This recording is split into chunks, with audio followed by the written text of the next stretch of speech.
Hey everyone, welcome to The Zest, the official podcast of Orange Coast Magazine. I'm Chelsea Ranieri, and today's guests are two longtime friends and Newport Beach locals, former student athletes, and business partners who turned a beloved college pizza spot into one of the fastest growing family-style pizza brands in the country. They've gone from early jobs washing cars and serving hot dogs to leading a company with more than 300 locations nationwide, all while staying true to quality, community, and a whole lot of crispy, curly pepperoni. They're co-owners and the driving force behind Mountain Mike's and Juice It Up. Please welcome Britt and Ed St. Geme.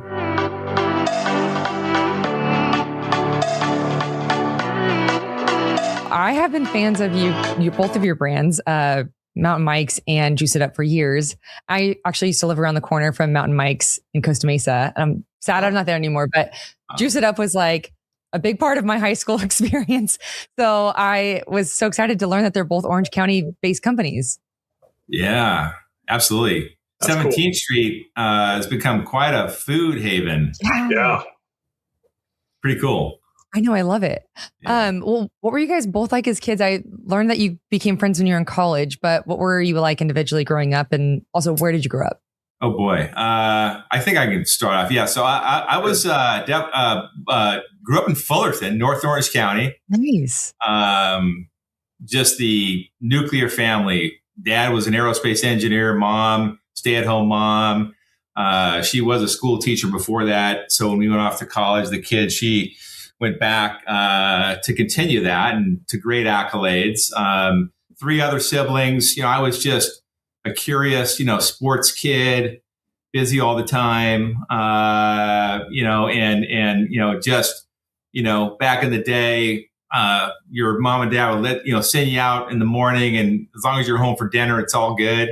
They don't do that anymore. But yeah, so just a typical Southern California upbringing for me. Love that. How about you, Ed? And mine was a lot of similarities there. I grew up in LA County in Rancho Palos Verdes. And, nice. And 5th of 6 children in my family. And couldn't ask for a better upbringing. I like to say, I grew up with privilege, not the way most people think of it as monetarily, but I did feel like, as I realized, starting around the time I was a teenager, still pretty young, I realized I had pretty special parents and siblings. Yeah. So that was the privilege I grew up with. That's so nice that you were able to recognize that in the moment. That's amazing. Yeah. Well, let's flash forward to a bit when you guys met at Stanford. So how did you guys become friends? Wow. The curious story about this one is we both went to Stanford at the same time, but we barely knew each other. No way. We became friends after Stanford. We just, different sport. Ed played football. I played baseball, different fraternities, different academic focus. I certainly knew who Ed was, because on Saturday afternoons, I'd see him on the football field making great plays. And he would come out in the spring. And I wasn't as much on the field as Ed, but he'd see me charting pitches on the bucket next to the head coach. And occasionally I'd get in the game. But we had a great time there. But we actually didn't come together until afterward, around sort of a similar investment thesis and philosophy that we thought we had. Interesting. So I also read that in 1978 is when Mountain Mike's had opened near your guys' campus. So did you guys spend time there together, or was that more individual? Yeah, we may have been there at the same time, although we would never know because we wouldn't be able to relate that story. But I think both of us have some really fond memories of that because, again, in hindsight, it's very interesting. It was the first Mountain Mike's location was right on the edge of the Stanford campus. Yep. The typical pizzeria back in the day in the early 80s where team sports would get together, families would get together for pizza night. College students would go hang out, watch games on TV. And I remember the pizza being really good. And I remember the cheese element was quite copious, I remember. So it was like a hearty, great pizza, as I recall. Ed, what's your... Yeah, I mean, that's what I remember. It was seemingly sort of a ski chalet sort of architectural style. It's not there anymore, the physical structure. And nor, of course, at the time, we didn't realize until we looked at acquiring the brand and 2017, I guess maybe end of 2016, Chris, but that location was the very first. We hadn't realized that. So, yeah. That's crazy. What a full circle moment. That's so cool. Yeah. And now it's a Starbucks. Sure. As often happens in franchise restaurants, it's now a Starbucks. So we all convert other restaurant brands to our own brand whenever convenient. Yeah. That makes sense. That's right. It's kind of funny part of the business. Well, after college, you both built successful investment careers. So what initially drew you guys to that world, and what skills from investing later translated into operating restaurant brands? Yeah, it's completely different, right? I know, speaking for myself, while I was at Stanford, I became very interested in mergers and acquisitions. I wanted to be an M&A lawyer, actually. That was my first focus. And I studied for that, and I got an internship for that, and actually took the LSAT and was enrolled at UCLA Law School. But I took a year off to do this internship in New York City, which was quite an experience for a Fullerton kid. I remember the first time I went to New York, I flew in at night, but it was in Westchester. Took the train to Westchester, got up, took the train to Grand Central, walked out of the subway, and there's this huge city.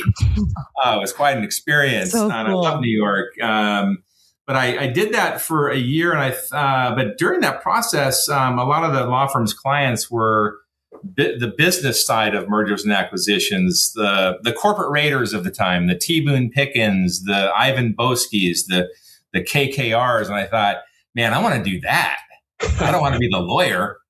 So I changed my approach, came back, decided to go to business school, went to business school at UCLA, the Anderson School, and ultimately found jobs here in Orange County, a job in Orange County in valuation and mergers and acquisitions, and sort of parlayed that into a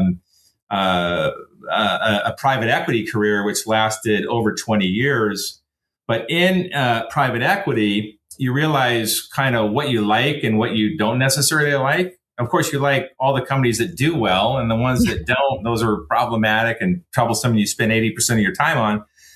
But the ones that I really love were the retail, entertainment kind of businesses. So I had two great experiences. One was in the movie theater business, which we built up and we sold to Regal.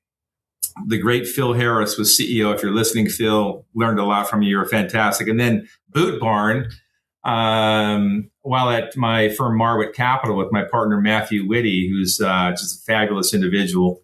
But we built Boot Barn into a real solid company, and then the guys that bought it took it public. And I found that I really love those kind of businesses, and so that led us to. And Ed, I'm going to let you answer this question, but we're going to lead right into Burger King. But I'll let you answer this question too. Yeah, well, interestingly enough, I, coming out of college, was generally interested in business, finance, and was interested in, for I guess a variety of reasons. Some of our teammates, some of our fraternity brothers were going into the real estate investment business, others into, as Chris alluded to, Wall Street, corporate finance, M&A. So I was sort of intrigued by both. But the short version is I ended up entering into the real estate investment business. But to one of Chris's points, this was in the mid-late 80s when seemingly virtually every day on the front page of the Wall Street Journal, you'd read about some buyout, some leverage buyout. Many of them were hostile, as Chris mentioned. Some were obviously friendly. And so while I was by day in the real estate investment advisory business at that time, I was super intrigued by everything going on in the corporate world. And then more or less simultaneously, I stumbled upon Warren Buffett, Berkshire Hathaway, and those writings. And so sort of that amalgamation led me to starting to work on various buyout or corporate acquisition situations. And I think partly because of my real estate investment background, like Chris, we hadn't started working together at that time yet, but sort of location-based businesses that you could scale that were literally either in ownership or by lease were based on real estate and then the vertical business, the four-wall business. It ultimately led to me looking at some of those kinds of opportunities, taking advantage of some, and then ultimately led to this Burger King opportunity, which I'll let Chris sort of kick off. Yeah, I'll go right into that because that's really where we came together.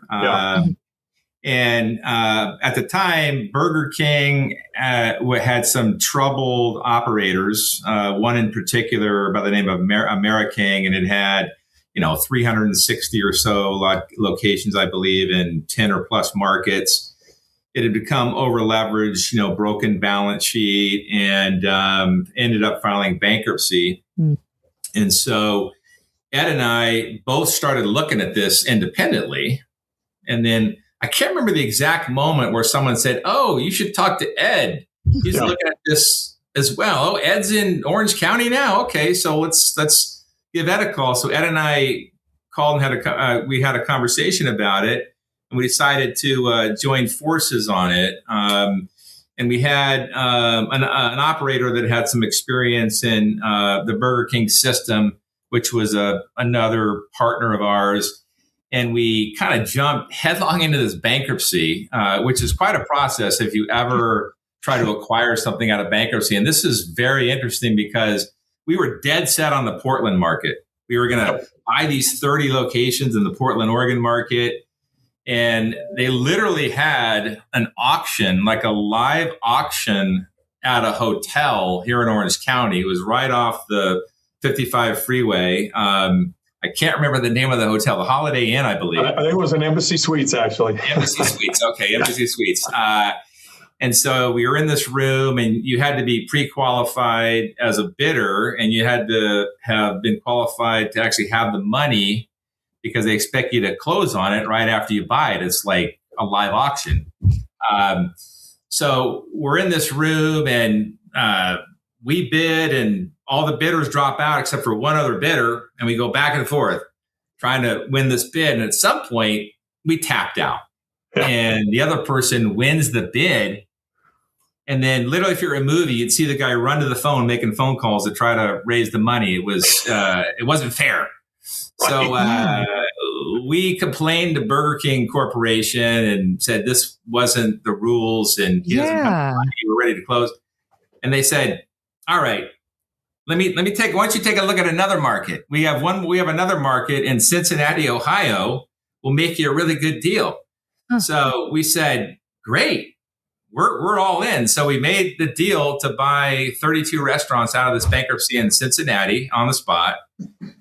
I don't know what we were thinking, even though the investment worked out. We had to put a team together, get a little office together, because, you take over 30 restaurants, you need some kind of organization to be able to own and operate it successfully. So we felt we could do it. I guess we did sleep in that Holiday Inn the night before, so we felt fortified like we'd be able to do it. But anyway, so we put all that together. We had a great time with that investment. We ended up partnering with the Cincinnati Reds, did some things with the Bengals. We ended up owning it for 10 years, and we really enjoyed the experience. We learned a lot as franchisees. That was the key thing. And in addition to that, we had 3 different franchisor owners at the time. So we got to see what that looked like. And we said, no, we can do that part of the business better. So ultimately, when Burger King said, hey, how about if we buy you out? And there was a whole story behind that. They wanted us to remodel earlier. The return on investment didn't pan out. But so we said, why don't you buy us? But they made an offer to buy us out. We said yes. And then we had good success with that. And then we started looking around. And next thing you know, Mountain Mike's is on Ed's desk. No way. So how did Mountain Mike's come to be? And like, how much or did nostalgia play a factor into that at all? How much did what play a factor? Nostalgia for the... Oh, yeah. The Mountain Mike story, Ed. Yeah. I mean, well, maybe we get to that in a minute, but yeah, it hits the desk. sort of stare at it, walk down the hall to Chris's office.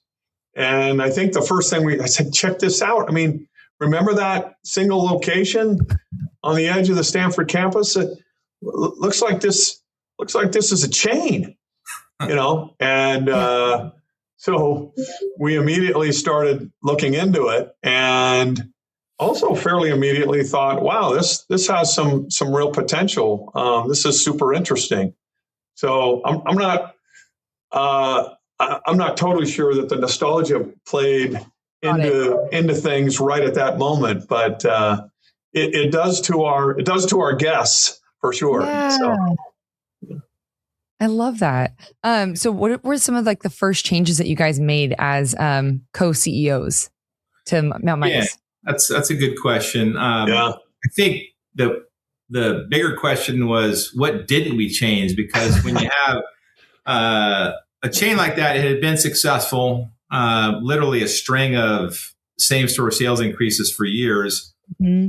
Even though its average unit volume was lower than where it should be, that was one of the things that attracted us, that divergence between kind of what the average sales per restaurant was and what it could be. But honestly, when we went around with the owner and met the franchisees, we'd ask them the same question. What do you love most about Mountain Mike's Pizza? And they literally all gave the same answer, and they still to this day. The pizza. It wasn't, necessarily the business, although it's a good business. It wasn't, I just love the restaurant business or love Mountain Mike's, love being out in the community. It was just the quality of the food. And so that's the one thing you don't change, right? And, you don't try to skimp on ingredients or let's reduce the number of legendary crispy curly pepperonis, which we sold, almost 1 billion last year. But a lot of crispy curly pepperonis, but maybe 500 million. But anyway, and then we met, as we met our franchisees, great, long-standing, tenured franchisees who, just really own their communities, because that's what's great about the franchise business is these are all independent business people. They're sending their kids to college on Mountain Mike's income. They're buying cars, they're making a mortgage payment. And so our job is to support them. So what we wanted to do as far as changes was just find better ways to support our franchisees. Yep. Because we saw what it looked like to not get the support at Burger King. We saw what it was like to be forced to do things that didn't make sense. So, we really wanted to be a better franchisor. So we did sort of look to take the brand into the current digital marketing universe. So we added, online ordering. We added digital marketing techniques. We brought professional supply chain. We did loyalty. One of the bigger things we did was to convince our franchisees who were very skeptical about third-party delivery platforms, DoorDash, Uber Eats, Grubhub, because when you're in the pizza business, going back, say, 10 years, you're known for delivery. No one else is really delivering at the time. And you're thinking, I got to pay a fee or something to DoorDash. It just doesn't make sense. What we showed them through a market test was that a good portion of that business is incremental. And so that's become a really strong growth engine for the brand. So dine-in's growing, carry-out's growing, first-party delivery is growing. Then you add third-party, because as you know, there's people that just will order on DoorDash and Uber Eats. They're not going to go even on your own website. So you got to prove that stuff out to franchisees. You got to show them data. But it was all about finding ways to help them grow sales and average unit volume. And we did have great success. We grew the fastest growth in AUV in our first 5 years than any other pizza brand at the time, out of any of the top 25 pizza brands. Oh my God. So, we got off to a good start. I just hogged the spotlight there, Ed. I don't know if you've got. No, it's perfect. Although I might roll it back a little bit to our diligence period. And Chris alluded to it. We visited a lot of locations, And Chris alluded to, the conversations we had with franchisees. What do you like the best? The pizza is the main event. And it's just outstanding. It's a premium product. It's really good. And I think both Chris and I would agree. It was the most fun due diligence we'd ever done on any acquisition. We bought a pizza, and it's great pizza. God. We gained a few pounds during that 3-month process, but it was awesome. So that's what's great about the restaurant business. Right. Well, that leads perfectly into my next question. So obviously Mountain Mike's is known for its incredible pizza, but it's also known for its arcade games. You guys have party rooms, craft beer, wine, and more. So why was it important for you to preserve that community-driven pizza night feeling? Yeah, that's a big part of our brand DNA. And one of the things that we really love about Mountain Mike's, we all know what's happened in the pizza business with the convergence towards delivery and carry out platforms with no sort of dining rooms for, arguments that relate to efficiency and real estate and everything else. But I think there isn't a person in America, Chelsea, that when you ask them, do you have any recollections of a pizza parlor that you went to as a younger person, whether it be for a birthday party, a team sports event, or just a family night out? There isn't a single person in America that doesn't not only have a name, a pizza location, but a very memorable experience, right? Mm-hmm.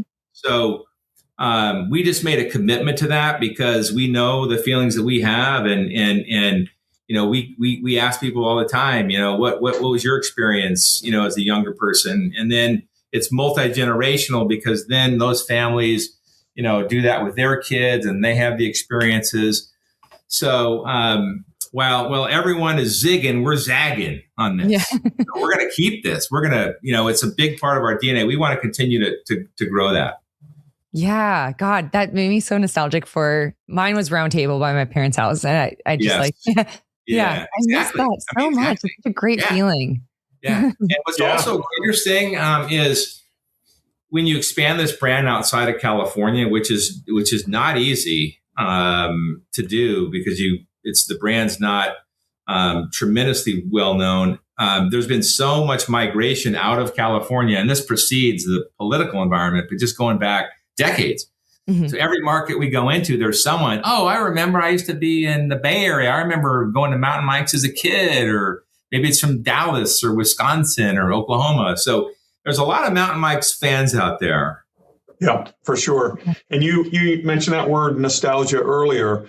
This is where the nostalgia kicks in. To Chris's point, there's a lot of people, a lot of guests out there, a lot of folks who recall various events, whether it's a Little League after party or a family dinner or watching some great sporting events. And we're trying to, we at Mountain Mike's, we focus on that as well. So back to your question about the games and the TV monitors and some beer and wine for the parents or the adults. It's all about creating a better dine-in, sit-down experience than just the delivery and carry-out, which we do really well also. Yeah. So, Right. I love that. Well, to talk about your other child, if we want to call it that, you guys also own Juice It Up. What inspired you guys to take that on after building Mountain Mike's? Yeah, just again, like a real passion for the brand. Juice It Up. Mountain Mike's next year will be its 50th anniversary. Wow. Juice It Up had its 30th anniversary last year. So these are brands with a tremendous amount of brand equity. And Juice It Up in particular, I had occasion to meet with the founders in 1995 when they were initially raising money. They came into our office. One of their investors, who became the owner for decades thereafter, a man named Frank Easterbrook, who we purchased the brand from, tremendous leader in his own right with the brand over the years, and someone who was very franchisee first focused, which is the key to success in the franchise business. But I had been a fan of the brand for a long time myself. Big smoothie guy, and obviously, when Juice It Up introduced acai bowls, that was a great experience. I mean, one of the Juice It Up was the first to introduce acai bowls in the Western U.S. And was the first companies to bring Sambas on from overseas into this market. And we saw a similar opportunity, great brand, premium products, just like Mountain Mike's, not a discount brand, and one that had tremendous growth potential. So much like at Mountain Mike's, we had the same playbook. Part of which, by the way, we should mention is building out a team, because when we bought Mountain Mike's, and this merits really important mention, there was no operating support infrastructure. And so we had to build that from scratch, ultimately in partnership with the leadership team that we brought in. And today at both these brands, we have world-class leadership teams. Our executives are consistently recognized for their leadership and performance. Our brands are recognized as franchisee-first organizations. And a lot of accolades. So we followed the same playbook. In fact, when we did at the time, it was a chief operating officer search when Ed and I were co-CEOs of Mountain Mike's, but we had a view of finding someone that would ultimately elevate to the CEO role. And we found him in Geme, who had been 30 years at Yum Brands. He ran Kentucky Fried Chicken domestic in the U.S. We convinced him to move out here from North Carolina to be our CEO, and we proceeded to build the team from there. But in that search, we uncovered Susan Taylor, who became our CEO at Juice It Up. And in fact, Chelsea, these brands today are both co-located in the same suite in our new global franchise support center at Irvine Research Park. Oh, very cool. Collaboration with the brands. And, there's a lot of cross-pollination of strategies and ideas. And it's just, people, strategy, support, marketing, supply chain. It's the same playbook that we implemented for both. Yep. I love that. Well, is there anything that you want to shout out for listeners to keep an eye out for in 2026 for either Mountain Mike's or Juice It Up? Ed, you want to reveal? Oh, the big. Oh, well, a few things to look out for, I think. Okay, great. We do. All right. I think probably the biggest thing, we think it might be the biggest new product, perhaps in Mountain Mike's history, but we're coming out with an incredible stuffed crust pizza for the first time. Yeah, real soon. The garlic parm stuffed crust coming to markets everywhere in March. We've had really terrific menu innovation, and this product is truly incredible. Yeah. We will put this stuffed crust up against anybody, so we welcome everybody's feedback on that.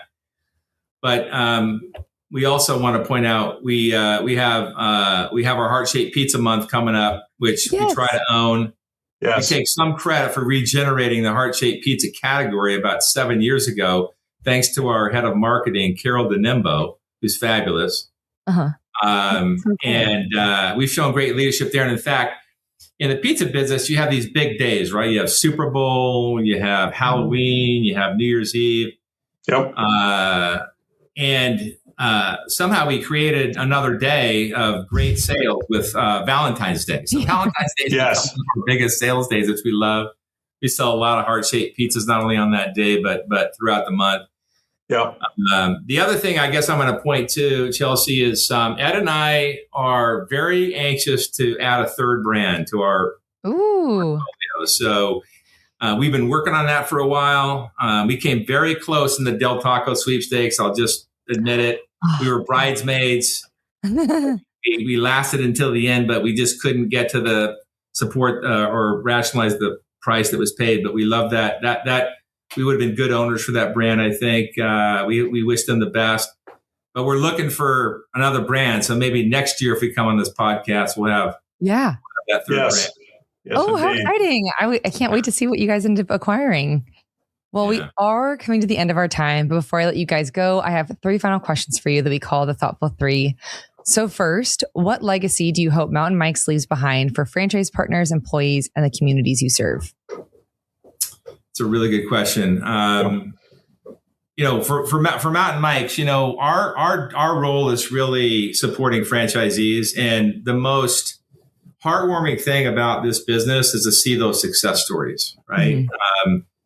We have, between these two brands, 400 plus locations, 200 plus families that are, like I said, putting their kids through college, paying their bills. Mountain Mike's and Juice It Up is the center of their lives.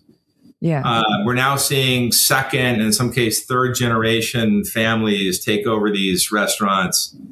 And it is truly phenomenal. So the legacy that we want to leave is just a lot of successful small business owners with Mountain Mike's, in addition to a great culture with our own employees. Yeah, and having our community, treating our communities as home. That was the theme of our convention this past October for the brand, Welcome Home. And that's really about having our communities look at Mountain Mike's as another home, and just to be constantly reminded of that. So it's really about those 3 things: our franchisees, the culture of our employees, and our communities as home for me. For sure. Ed, did you want to add anything to that? I guess I would echo certainly what Chris just said, but maybe just to add on the community part. And we referenced it earlier, but it is very gratifying. And so hopefully we can just continue to grow this in an even bigger way, to hear guest feedback. Some's online, some is you just run into people randomly. And, Chris mentioned it when he was talking about some of the migration out of California, largely in neighboring states, but sometimes not so neighboring states. Hearing just the feedback and the love for the brand. Some of it's nostalgia, some of it's based on the product, or both. That's really gratifying to hear, and we want to continue to grow that sentiment. And or continue to earn that trust out in the marketplace with guests. Definitely. Well, Mountain Mike's grew organically for decades before you guys stepped in. So how do you balance honoring what already works while still pushing the brand to evolve, which we kind of touched on, but. Yeah, good question, because Mountain Mike's is such a loved brand where it grew up. And in fact, I'm going to add that just a month ago, Mountain Mike's was named as one of the most loved brands in America by Yelp. In fact, we're in the top 10. Incredible. We're the number 7 restaurant brand, number 9 overall. And we're up there with names like Trader Joe's and In-N-Out Burger and Dave's Hot Chicken atop the list. You got non-food brands like Nordstrom in there. You got really high quality brands. We rank really high. So the loyalty and the love for Mountain Mike's is so significant. We as we enter these new markets, we just want to bring that to every market that Mountain Mike's is in America. We want to, do whatever we can to help build brand awareness and support our franchisees. Listen to our franchisees. That's how we make our most evolved decisions, whether it be a stuffed crust introduction or new wings flavors or a new way of doing things operationally. We try to evolve by taking feedback responsibly with our franchisees. Amazing. And Ed, do you want to say anything as well? I don't really have anything to add to that. Chris sort of said it all there. Yeah. Perfect. Well, lastly, when you think about success now, how has your definition of that changed from early in your careers to where you are today? Go for it, Ed. Wow.